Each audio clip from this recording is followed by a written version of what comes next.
السلام علیکم. د غږونو په سلسله کې چې نن زموږ کومه موضوع ده نو هغه زموږ سره درې قسمه اوازونه دي چې یو ته مونږه مرمر وایو، بل ته چې کوم دی نو مرمر یا د ساه اواز کوم چې مونږ ساه اخلو د دې نه کوم اواز پیدا کیږي یا چې کوم دی نو دا ګونېدل دي. دویم چې کوم دی نو هغه زموږ سره دا کریکه ده، کم چې موږ ته کریک وایو یا په انګریزي کې ته کریک وایي. او دریم اواز زموږ سره یا غږ زموږ سره چې کم ویسپر ورته په انګریزي کې وي او پښتو کې هغې ته موږ پس پس ویلی شو. خو د هغې نه وړاندې اول خو دا ذکر کوو چې زموږ سره کم دا ووکل کارډ دی یا ووکل فورډ دی، کم چې غږیز ببوزي دي. نو دا چې کله دا هوا تیریږي پړپوس ته نو دا د دې ووکل فورډ چې دی یا ووکل کارډ دی دا په دریو حالتو کې. یو حالت خو دی چې دا بالکل بند وي او عام ساه تیریږي را تیریږي نو د دې حرکت نه یا په ځای باندې ولاړ نو دغه داسې خاص عام نارمل حالت کې چې کوم د غږ نه د غږ د پیدا کېدو سره څه کار وي او نه غږ پیدا کوي، دغه زموږ د مطالعې نه بهر دی. دویم دا دی چې دا کله زموږ سره کولاو وي او په دې کې دا ساه په آزاد طور باندې ځي راځي او یو اواز پیدا کوي چې دا زموږ سره کم غږ ببوزي دي، دا هیڅ قسمه وایبریشن نه کوي نو موږ ته ناغږن ویلی شو یا په انګریزي کې دې ته وایسلیس وایي. لکه د مثال په توګه زموږ سره د سین اواز دی، لکه موږ د خپلې دوه ګوتې په دې مرای په دې غوټه په دې بر سر باندې کیدو او موږ په دې ځای کې هیڅ قسمه وایبریشن دا نه پیدا کیږي. نو موږ اواز خو دی خو دې ته ناغږن ویلی شي یا وایسلیس ورته ویلی شي په غږ پوهنه کې یا په فونیټکس او فونالوجي کې. زموږ سره چې کم دی نو دویم حالت د دغه ووکل فورډ دا وي چې دا د یو بل سره جوختیږي او چې کله دا هوا تیریږي نو دا لرې کوي او بیا دا خپل ځای ته راځي، دا ډېر زیات وایبریشن کوي. نو دغې ته بیا مونږ غږن وایو یا چې کوم دی نو وایسټ ساوند ورته وایو. د مثال په توګه چې مونږ دا دوه ګوتې راوالو دلته یې کیږدو او مونږ زی وایو یا زه نو تاسو ته به پته لګي چې دې ځای کې یو وایبریشن کیږي. اوس راځو زموږ سره خو دغه د غږونو دوه حالته شو چې کوم ته غږن مونږ ویلو شو یا ناغږن ویلو شو، وایسلیس یا وایسټ ساوند ورته ویلو شو. مونږ راځو زموږ سره چې کوم دی نو یو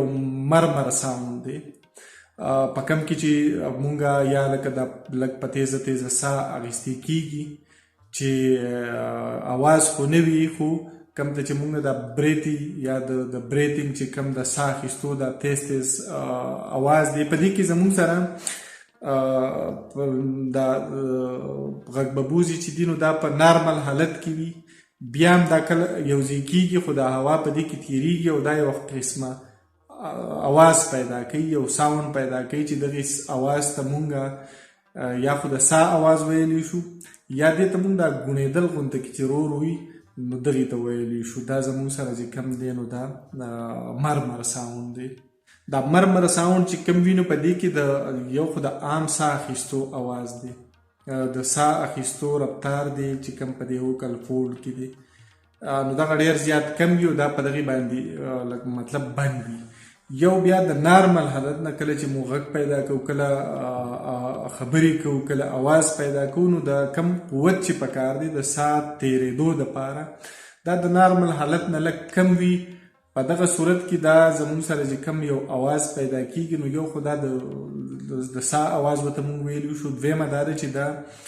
چې کم دا ګونېدل ورته وایي سړی رو رو ځان سره ګونېږي نو دغه اواز پیدا کیږي. دې ته مونږ په انګریزي کې ورته مرمر وایو، پښتو کې ورته مونږ مرمر کې ورته وایو که د ګونېدل یا د ساه اواز ورته ویلو شي. دویم چې کم دی نو هغه زموږ سره د کریکي غږ راځي یا کریکي اواز راځي او د کریکي اواز دا دی چې دا زموږ سره د نارمل حالت نه سیوا د دغې هوا پریشر وي چې په دې کې زمونږ سره د چې کوم غږیز ببوزي دي غږ ببوزي دي د دې د لاندې سر تقریبا جنګېدلي او دا بره سر چې دی نو دا ډېر زر زر وایبریشن کوي دا قوت سیوی د دې هوا ده او دا اواز چې کوم دی نو دا د نارمل حالت نه دغه وایبریشن لږ سیوای زر زر رپیږي نو اواز چې کوم دی دا پیچ چې دی نو دا کم دی او دا پریشر چې کوم دی دا قوت چې دی دا پې سیوای او زمونږ سره کریکه پیدا کوي دغې ته مونږ کریکه وایو. زمونږ سره یو بل غږ دی هغې ته پس پس وایي یا چې کوم دی نو ویسپر ورته ویلی شي. دا په دوه قسمه یو چې کوم دی نو ورو خلک پس پس کوي او یو چې دی نو هغه تیز وي. کم چې ورو وي نو په دې کې دا ووکل فولډ چې کوم وي یا چې موږ ورته غږیز ببوزي وایو دا په نارمل حالت کې په عام حالت کې وي. او بل زموږ سره چې کوم تیز پس پس وي په هغې کې دا غږیز ببوزي دا بند وي د دې نه هوا نه تیریږي خو د دغې خواته چې کم ارتنایډ دی د دې سره یو سوري او په هغې کې دا هوا تیریږي را تیریږي خو دا کم غږیز ببوزي دی دا هیڅ قسمه وایبریشن نه کوي نو په دې وجه باندې دا اواز چې کم دی نو دا پس پس وي پس پس کېږي. عام تاسو وګورئ دا کم خلک چې پټې پټې خبرې کوي یا پس پس کوي نو دا درې قسمه اوازونه زموږ سره دي. نو په دې نننی لیکچر کې زموږ سره یو خو دا و چې په کم اواز سره وایبریشن کېږي نو هغې ته مونږ غږن وایو یا وایسډ ساوند ورته وایو. په کم غږ کې چې وایبریشن نه کېږي لکه مونږ یې د س او ز مثالونه ورکړه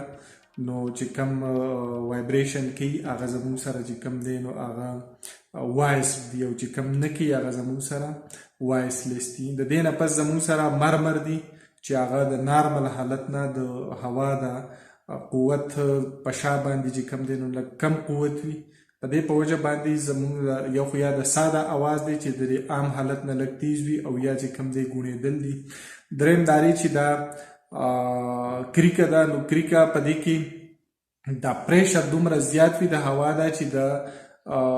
اوکل فولډ چې کم دی غږیز ببوزي د دې دا یو سر کولا وي او دا هوا تیریږي او یو غږ پیدا کېږي چې کریکه ده. دویم چې کم دی نو زموږ سره پس پس دی چې هغه هم دی خو د غږ یو کوشش دی یو غږ دی خو په دې کې زموږ سره د غږیز ببوزي دا په نارمل حالت کې او د ارتنایډ چې کم دی دا په مخ کې کلاسونو کې د دې مونږ تصویرونه هم تاسو ته ښودلي او تاسو ته پته ده چې ارتنایډ کم ځي او کلفورډ کم ځي د دې سره چې کم یو سوری دی په هغې کې دا هوا تیریږي را تیریږي او دغه غږونه چې کم دی نو دا وایبریشن نه کوي دا ناغږن وي. په دې په وجه باندې دغه د پس پس اواز پیدا کېږي. نو دا زموږ سره نننی موضوع